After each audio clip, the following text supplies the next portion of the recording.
সকাল বন্ধুরা, সকলকে রাধে রাধে। পৌনে 5টায় উঠে সকালে আগে বাসি কাজ কমপ্লিট করে চলে এসেছি মন্দিরে। তোমরা সকলেই জানো মায়ের মন্দিরে কত ফুল দিয়ে যায় ভক্তরা।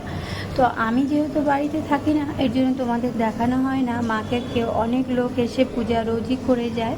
যেহেতু আমি ডিউটিতে চলে যাই, তো এই জন্য আমার সবচেয়ে বড় কাজ থাকে ঘুম থেকে উঠে বাসি কাজ কমপ্লিট করে পুজো দিয়ে নেওয়া। পুজোটা হয়ে গেলে সবচেয়ে বড় কাজ হয়ে যায়। আজ শুক্রবার, কাল একাদশী আছে, এই জন্য আজ নিরামিষ। রোজ রোজ একঘেয়েমি ভাত নিয়ে যেতে ভালো লাগে না। যেহেতু আমরা বাঙালি ভাত খেতেই ভালোবাসি দুপুর টাইমটা, কিন্তু আজ হাজব্যান্ড বললো একটু রুটি করো। তো আমি তো পরোটা করে নিলাম। তো পরোটা আর ছোলার ডাল টিফিনে এটাই নিয়ে যাওয়া হবে।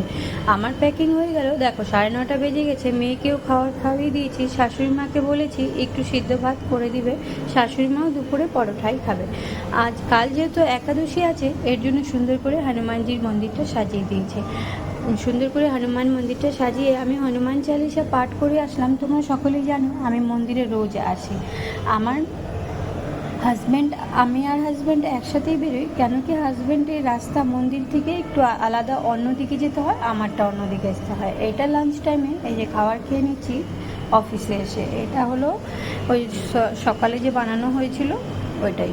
আজকে হলো স্যালারি 6 তারিখ, যেহেতু আজকে স্যালারি দেওয়ার কথা আছে। তোমাদেরকে কি বলবো, এই দিনটার অপেক্ষায় থাকি সারা মাস।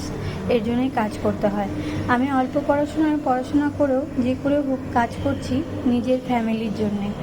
তো যাই হোক, বাড়িতে এসে জামা কাপড় চেঞ্জ করে নিলাম। তারপরে পরিষ্কার হয়ে আসে হনুমান চালিসা পাঠ করলাম। তারপর মেয়েকে একটা গোলা রুটি বানিয়ে দিলাম।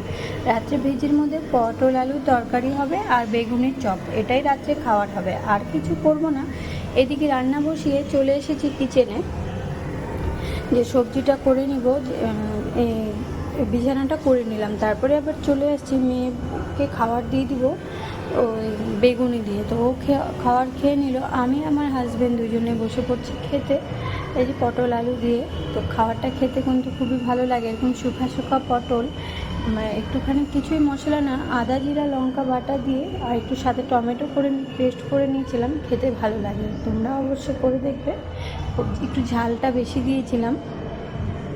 আর এই যে দেখো আমি স্যালারিটা পেয়ে গেছি, তোমাদের সামনে দেখাচ্ছি। আমি কিন্তু কম্পিউটারও অন করতে পারি না, ল্যাপটপও চালাতে পারি না। আমি অল্প পড়াশোনা মেয়ে। তোমরা অবশ্যই কমেন্ট করে যদি জানতে চাও আমি কী কাজ করি, অবশ্যই তোমাদেরকে বলবো। যাই হোক, এটা একাদশীর দিন সকালবেলা আগে ঘুম থেকে উঠে বাসি কাজ কমপ্লিট করে নিই। হাজব্যান্ড রাত্রে শুক্রবারে আসার আগে ডিউটি থেকে এই সন্দেশ, এই কাজু কাতলি আর এই ফ্রুট কিছু নিয়ে আসছিলো, যেমন লিচু, আম আর কলা। যেহেতু একাদশী আছে, ওইটা প্রসাদ হিসেবে আমিও টিফিনে নিয়ে যাব। এই জন্য একটু পুজোটা ভালো করে নিলাম। আর আজকে একটু ধুনোও জ্বালিয়ে দিয়েছি। সব প্রসাদের থালা সুন্দর করে সাজিয়ে দিয়েছি। ক্যামেরাটা যেহেতু আমি একা হাতে করি, কখনো ভালো হয় কখনো হয় না। এক হাতে ক্যামেরা থাকে আর এক হাতে আমার পুজো করি। যাই হোক, কখনো আমি দেখাই মাঝখানে। তো আগে মাকে সুন্দর করে সকালে তো মুছে টুছে পরিষ্কার করে নিয়েছি। আবার মাকে সিঁদুরও পরে দিলাম, ফুল দিয়ে দিলাম। এত ফুল দিয়ে যায় যে পুজোর পরে অনেক ফুল বেঁচে যায়। যেহেতু আজ একাদশী, এই জন্য একটু ধুনো জ্বালিয়ে দিলাম। তারপর দেখো প্রদীপটার সেটা কত সুন্দর করে সাজিয়েছি।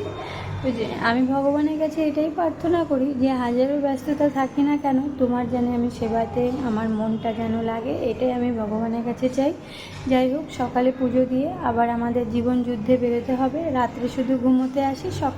সকাল 9:30 থেকে রাত্রি 7:30 8টা অবধি আমি ডিউটিতেই থাকি।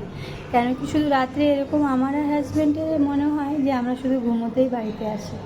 এই তো একাদশীতে আমার প্রসাদ আমি নিয়ে নিলাম। হাজব্যান্ড আর মেয়ে ম্যাগি খেয়ে নিল। শাশুড়ি মার সাথে আজকে মেয়ে থাকবে, যেহেতু আজকে ওর টিউশন নেই আর স্কুল এখন ছুটি আছে। মানডে থেকে স্কুল স্টার্ট হবে। হনুমানজির মন্দিরে আসলাম। কত সুন্দর লাল ড্রেস পরিয়েছে দেখো প্রভুকে। কেন কি যে একাদশীতে আর অন্যান্য মঙ্গলবারেও চেঞ্জ করা হয় ঠাকুরের জামা। তোমরা রোজ জানো যে আমি মন্দিরে রোজই আসি। সকলকে রাধে রাধে। ভিডিওটা ভালো লাগলে লাইক কমেন্ট সাবস্ক্রাইব করে পাশে থাকবে। রাধে রাধে।